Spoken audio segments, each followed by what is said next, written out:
Hey everybody, welcome back to Live Taps and Backstabs. This is my YouTube channel where I'm talking all about Pantheon, Rise of the Fallen, my favourite game at the moment. It's the only game I play anyway. But specifically the Rogue, the Necromancer and the Dire Lord, and also a little bit on the Chanter as well. There's going to be more videos. We are doing the Rogue video after this one, pretty much. I'm going to play a little bit with my static group, and then we're going to record the Rogue video, which is going to be really, really cool, with all the new poison dots and everything, the venomous strike, inject poison, and twin fangs and things. But I thought I'd start this video off with this, because I have finally got this beautiful spear, which I've been trying to get this for a year.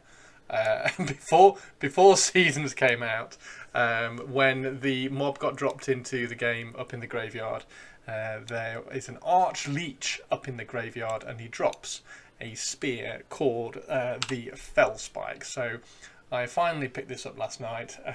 The group that I play with, absolutely awesome. You've seen them in the intro to lots of the videos here. Diab, Wraith, Sasha, Maz and Effie. Big shout out to you guys. We have killed 24, I think, rotations of nighttime spawns up in the graveyard to try and get the Archleech to spawn. He finally spawned last night. He dropped the Fellspike, and then he dropped another one. He spawned twice in a row. Usual thing, waiting for a bus and then two come along at once. So we now have two Fellspikes in that little group. One of the Mazrim has an alt rogue, so he's got a Fellspike as well. So yeah, I'm absolutely buzzing with this game at the moment. Yeah, so that's my beautiful new spear on my stealthy rogue. So Sarlor is loving it. Anyway, this video is all about the patch notes.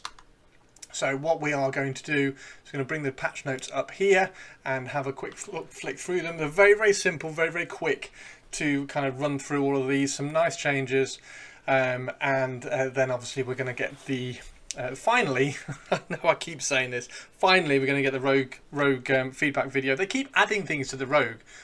So strangely, I suppose, waiting for this patch, or not waiting, but putting things off until this patch has coincidentally kind of worked out quite well for the Rogue stuff, because there are some Rogue additions in here which are rather nice. Right, anyway, enough of that. General patch notes. So we are on May the 8th, and we're back to the stupid, crazy long patch notes. A couple of patch notes ago, it was just like 0.164 or something, but now we're on crazy version numbers again. We have added the Show Ability Visual Effect option to the graphics tab of the settings window, which is really, really useful. So if you go into the settings here, hang on, what was it? Show Ability Visual Effects. If you go to the graphics in here, Show Ability Visual Effects is that one there. Sorry, I was thinking it was this one down here, but it's not. We've also added the Show In-World Combat Text, which is this one down here, to the general tab of the settings window, which allows you to allows the combat and buff add removal text that appears in the 3D view to be disabled, which is really useful. So all that scrolling text, you can turn that off if you so wish. I'm going to leave mine on, I kind of like it. They've added a header row to the social window list, which is really useful. Clicking on the column names, such as name, level, class, etc., will sort that list by that column. So once you go into your social window, you can sort all that out quite nicely. They've added another punching animation.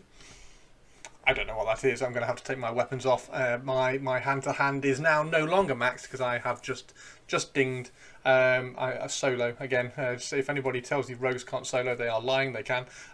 So my hand-to-hand now needs to go back up to max skills. So I'll go and try out and find out what that punching animation is. There's new facial hairs for the human male. When they keep adding these in, I think it would be really interesting if they, when you log in, if they allow you to redo your class, your character appearance, because I don't know what these are. I'm going to have to go and make a human just to find out what these are. So it'd be quite nice if they did, when they do add like new stuff in, just have like a little option to go back and redo your appearance, just because. The offensive and defensive target windows can now have their settings, such as opacity, edited by the control and right clicking them, which is useful. I think I can possibly show that here. Where do we go? Let's turn Discord off for a second. So if I click on here now, so I can now, nope, still can't. Okay. What happens if I click one of them? No. Okay, so I'm not quite sure what that one is, but never mind. Let's put the Discord back up again. So the offensive and defensive target windows can now have their settings, such as scale and opacity, edited by holding control. Oh, holding control. Okay. So I can. There we go. So we can. That's my fault for not reading. That's my fault for not reading the whole patch notes. If you are in here, you can hold control and it will pop up, and then I can scale those down. Mine tend to be at around 90% for everything, so that's quite useful. And just drop that back into that slot down here like that. Quite nice. That, by the way, is how I've got this in a weird slot here, because all of these are kind of scaled down. So yeah, that's how you get that in that particular place. Right, let's have a look at the rest of it. So the bug fixes. They fixed an issue where readiness wasn't generating during gathering of resources. I mean, that's a tiny little bug, but at least that's sorted. They fixed a missing collision on a wall piece in Halnir, which is always great because walking through walls is a nightmare. Fix an issue where keys and other items needed to open doors or trigger things in the world would work if the player had the item in the bank. They now need to be on the player's actual inventory. Now this is interesting because there are a couple of locked doors in Halnir which you need the key for, and as soon as you have that key, I just throw it in the bank and it still opens the door. Now if I am exploring Halnir, I'm going to have that key on my person, so just make sure if you are kind of wandering down into Halnir, or you're leveling in Halnir, or you're going down to deep Halnir to get some gathering done or things like that, just make sure you've got your key on you. They fixed an issue with weather transitions at night, blowing fog colour out until the transition completed, which is fantastic, because that was an absolute nightmare. You'd have the fog coming in and the whole screen would just go white, or the horizon would go white or bluey white, and you just wouldn't be able to see anything. Really blown out, so that is now sorted. One addition on this one, if you're watching Visionary Realms, just turn down the amount of fog. It doesn't need to be on, like it needs to be at the most 5% of the time weather pattern. Like fog doesn't need to be around all the time. It's fine. You let us see the game. Right, so yes, that should be all sorted now, which is always good. Now the general patch notes. We've got miscellaneous technique fixes and minor adjustments, so there are a few little tweaks going on there. They haven't expanded on that, so just make sure you're checking and reading all read all the tooltips, which are very rarely actually accurate. So miscellaneous technique fixes, which is good. There might be some of the things like stacking striker breaking and things like that with other abilities, and arcane tear stacking with other abilities. It might be stuff like that, but I would imagine if they were doing that, it would be underneath the class bits here. So the removed readiness gains for taking or doing damage, and weapon style adjustments to readiness gain. Increase base readiness regen by 3 times. I'm not entirely sure what to think about this, because it doesn't give you, as a class, it doesn't give you any kind of bonuses for taking damage and doing weapon style adjustments to readiness gain. So certain things like with the warrior, where you were able to get readiness back a little bit quicker. I don't know whether I particularly agree with this whole readiness stuff. They've increased it by 3 times, and I will tell you, I've been playing on Sarlor for a little bit earlier, and you don't not run out of readiness ever. So yeah, you do get readiness back all right. So it's a little bit like mana regen. You're kind of using a resource like mana regen in combat, and again that begs the question, why are casters using readiness? But yeah, it's okay. I just missed the fact that when you had a haste item and you were hitting faster, you were getting readiness back faster, therefore you could do more things because you were hasted. As a rogue, it was you would notice the difference. So I don't know about this. It's fine. Hopefully it's just like a stopgap until they kind of figure out what they want to do with techniques and readiness, but there we go. Okay, now the class stuff. This is interesting. Cleric techniques use a strength modifier and have had their weapon scaling damage increased. Very minor adjustment, more changes coming. So some of the melee stuff that the clerics could do now have the damage modifier is strength, so stack your strength up there so you can smack things a little bit harder. Now, censor, rebuke, castigate, reproof, abominate, condemn and judgment have had their damage significantly increased and now use a constitution modifier.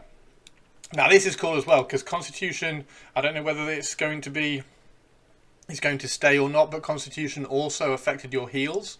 I started stacking my cleric with a little bit of constitution to see if it would kind of make a difference because I wasn't really running out of mana, but this was before all the technique changes, so I'll have to have a play around with that again. So now we should be doing a lot more damage with some of these nukes that we've got.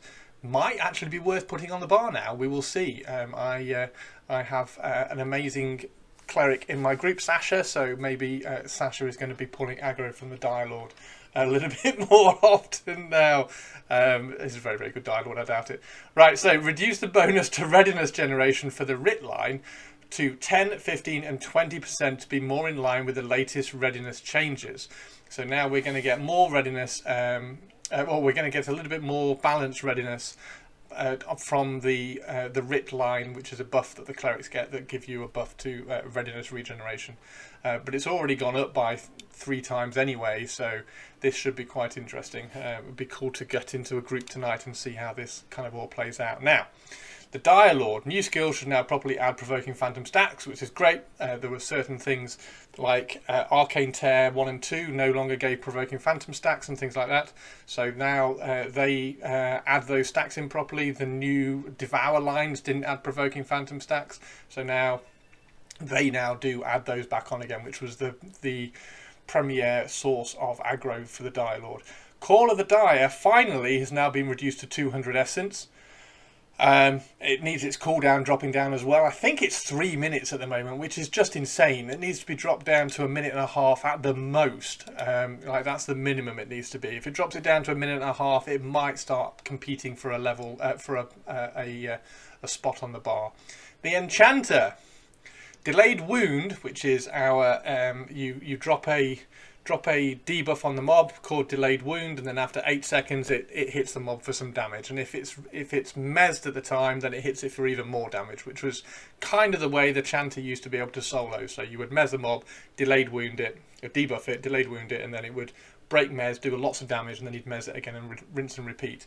It's had its readiness cost reduced to 1,000, which is good, particularly with this readiness regen change. I still think that there shouldn't be any readiness skills that are above 1,500. So 1,500 should be the maximum, because you should always have the possibility, if you want to be able to cast 2 abilities at any one time. I keep saying this, like having 3,000 readiness and having more than half of it being used for some really important abilities means that you're never going to cast anything else. So this is an interesting one. I think the vast majority of readiness stuff needs to be dropped down to 1,500. This is a great start. It does mean that you can use this and confusing blow a little bit more often, which is good. The Necromancer, induce nausea, which is it used to be a free dot. Induce nausea has been changed from 4 ticks to 3 ticks, and damage has been increased per tick. So okay, I don't know whether that has been dropped from... Has that been dropped from 4 tick duration to 3 tick duration? I'll have to log on my Necromancer and find out. But the damage has been increased, which is good. Again, this needs to be, I think it's 2,000. It needs to be 1,500 at the most. Locust Swarm readiness has been reduced to 1,000, which is good.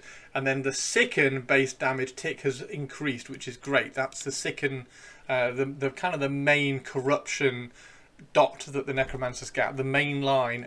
So that now has had a a tick increase, which is good. Ranger, I have not played a Ranger. Effie in my group is the Ranger, so hopefully Effie will know what I'm talking about here. Sabotage no longer requires exposed to apply effects. This is good. In my opinion, nothing should require exposed anymore, seeing as we can put exposed on ourselves and then close that technique loop. I just think exposed should just be removed from the game and just give us techniques which do those debuffs. The exposed ability is completely unnecessary now in the game, so keep doing this. Keep just removing exposed from all these techniques. Ground Scout now has the proper level in the codex. Don't know what it was before. Now it's the proper level. They've also fixed Ground Scout and Flying Scout. Nice. So is that the little weasel that you send out, and then the hawk that you send out? Is it those two? Right, now the rogue. I want to. Are the rogues the most patched class in the game? They seem to get the most patches, and I love it. It's brilliant. But I do wonder how we get this much like constant love. It's fantastic. Fusoa, if you're watching, thank you so much. This is nuts, and I will do that video. It's my birthday tomorrow. I'm going to have a great night tonight playing some games, some Pantheon, and then we're going to get the videos done. So, Twin Fangs, Inject Poison, and Venomous Strike. The base dot damage has increased. Now, it has. So if we very quickly pop over to here, so we got Venomous Strike here, which is 1000 readiness, and that lasts for 40 seconds. We've got Inject Poison, also 40 seconds, and then Twin Fangs, which is also 40 seconds. These are all based around an int modifier. Now I do have here a complete set of int gear, as well as some intellect jewelry as well, so I can get my int up to 30, and at 30 it doesn't half hit hard. These, no spoilers because that's going to be the next video. These hit hard, so it is quite interesting. And then also, if we go back in here and just pop Discord back up again, if we go back in here. Toxin crafts have also been added to the vendors, and this one here, Venomous, deals poison damage and scales with intellect. These all scale with intellect as well, so if you want to stack your intellect, you now have 3 dots which you can put on the mob, and then you've got the toxin as well which you can put on the mob, and that's quite a lot of damage. I will say that these toxins that have now been added, toxins have now changed. They no longer do a dot, so it's not a dot that lasts for the duration of however long the tick was. It was quite a long time. But synthetic toxin used to do 2 damage a tick for a period of time, and then you'd hit it more and it would get more stacks, but it would still do 2 damage a tick. Now they're doing just a direct damage proc, so they're just doing 20, 30, 40, 50 damage just as a one-off proc, which is fantastic. All of them. So if you want to kind of level up one of your stats here and get it to hit for a little bit more, it does just keep leveling, and keep hitting harder and harder and harder. So yeah, it's really good. And then if you also have a proc on your weapon, I have 8 procs. I now have 8 procs. Because I've got procs on my weapons, I've got procs from my poisons, I've got procs from chaotic imbuement, I've got procs from divine favor. It's just crazy. My scrolling text, which I could turn off, but I quite like it. My scrolling text is just nuts, and I kind of like trying to pull out the information from it. Anyway, Deceptive Strike now properly detects the weapon type to apply the debuffs, which is great. And Weak Point now unlocks at a weapon skill level of 100 and applies bleed. So Weak Point used to be a direct damage. It used to be just a flat out damage. And if we go over to the game again very quickly and bring up here, so we've got Weak Point in here now. It's based around stamina. All our bleeds are based around stamina. It requires a primary weapon skill of 100, and it applies another bleed for 30 seconds. So you've got the 3 poison types here which are based around int, but you can now go dink, and you can now go that one, that one, and what's the third one? Is there a third one? Oh, the third one is the bloodletter. So you can now stack three dots on. Well, you can have 6 dots if you like, but you can now stack these 3 dots on for the bleed now as well. Strike of Demise is still defenseless, traumatized, and weakened.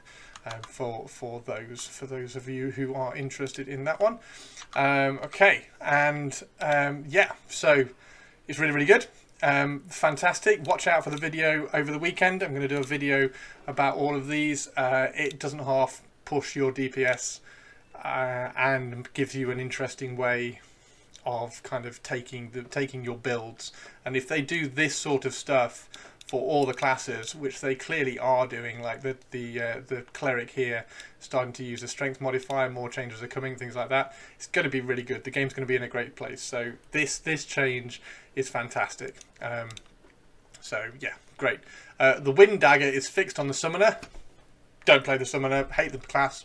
So if you play your summoner, just drop down below what the wind dagger is. I kind of wanted to say it was the damage shield, but I don't think it is. The warrior, they've reduced the bonus to readiness generation for the sturdy tactician line to 5, 10 and 15% to be more in line with the latest readiness changes, and this will not stack with the cleric writ line. So if you are grouped with a cleric as a warrior, take that writ cleric buff and take sturdy tactician off your bar and replace it with something cooler, excuse me. Yeah, the readiness regeneration for the warrior, that's now just going to be kind of if you're not grouped with a cleric or if you're soloing, I think something like that. Right, crafting. Players may now undertake level 1 to 10 crafting work orders for all professions in the city of Sohirith. Work orders are repeatable crafting quests that provide opportunities for crafters to improve their skills, earn money, discover more about the different areas and factions, and earn unique crafting schematics. To participate in this content, players should speak to Trade Master Vincian in Sohirith Market. Please note that additional work orders and work order rewards will be added to the game on an ongoing basis in many different areas. I like this. So this, rather than, I believe this is where this is heading. Forgive me if I'm wrong. If I am wrong and you've heard something else, please drop it down in the comments. But I believe the schematics that we are used to finding in chests around the world are now going to be pulled and moved into these kind of work order crafting quests. So you're going to have to craft and do a quest line to open up more schematics, as far as I know. I think that's right. So that's going to be really interesting. Far better than having to go and explore and camp chests almost to get all the things out. So that's really interesting. And I've just started a few trade skills. So I've just started alchemy, which I know isn't traditionally one of these kind of crafted work order style games, but hopefully some of those quests might be in for there. So I've just started that. That's right at the beginning, so I might pop over to Sohirith and try that out and try some of the quests over there. Gathering. Mining nodes have been acted for the lower and the upper iron root slopes in Wild's End, which is cool. So we've got some mining nodes down there, and they've also added wood cutting nodes have been activated for the upper and lower iron root slopes in Wild End as well. Now, we have the issue of glowing cabbages. Glowing cabbages are now bleeding out into the rest of the game because several gatherable plants. Now, this is quite interesting actually, because they do put a comment later on in here which you sort of understand what they're doing. Several gatherable plants have received updated VFX in preparation for eventually disabling the default visibility of the nameplates on gathering nodes to help reduce screen clutter. So now I sort of understand why. I wish they'd put this in at the beginning and said, okay, well, this is the end goal is that the nameplates are going, because the thing I've always said is like, well, I don't struggle to see cabbages and wild vegetables because there's a big nameplate there. I still wish they'd take off the star. It doesn't need to be a star. Just make it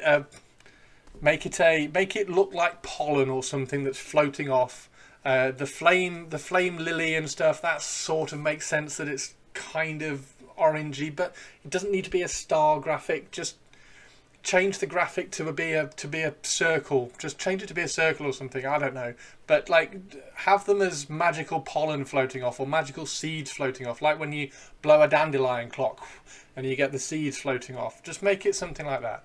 They don't need to be sparkly stars. Anyway, several new plants have had this glowy, sparkly cabbage treatment.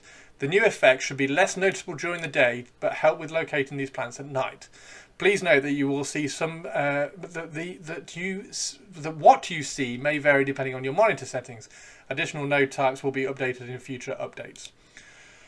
So yeah, I think the biggest thing about this with me is that it doesn't, and I know this sounds really dumb, that it doesn't kind of pull you away from the immersion of the game, because cabbages don't sparkle, but you need to have the graphics be rooted in the game somehow. So it needs to be like a pollen, floating pollen or floating seeds or something like that. Just root it in reality, if you like, in the realm of Terminus. How are these plants actually shedding their seeds or something like that? So less sparkly stars and more floating pollen seeds or something. And then finally, they've got a couple of audio ones. They've added new sound effects for the Cleric, Druid, Shaman and Wizard abilities, and they've added some new night music, added new music in Wild's End, and some music changes in Eastern Plains. Now, one thing I am going to do, and I was thinking about this the other day, I'm going to record all the music from Pantheon so that I can play it on my streams when I do my streams. I'm going to have that as my background music.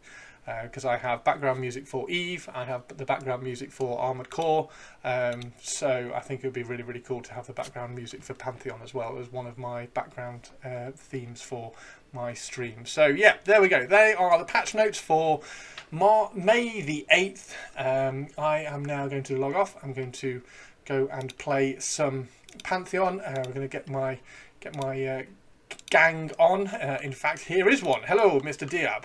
Everybody say hello, Mr. Diab.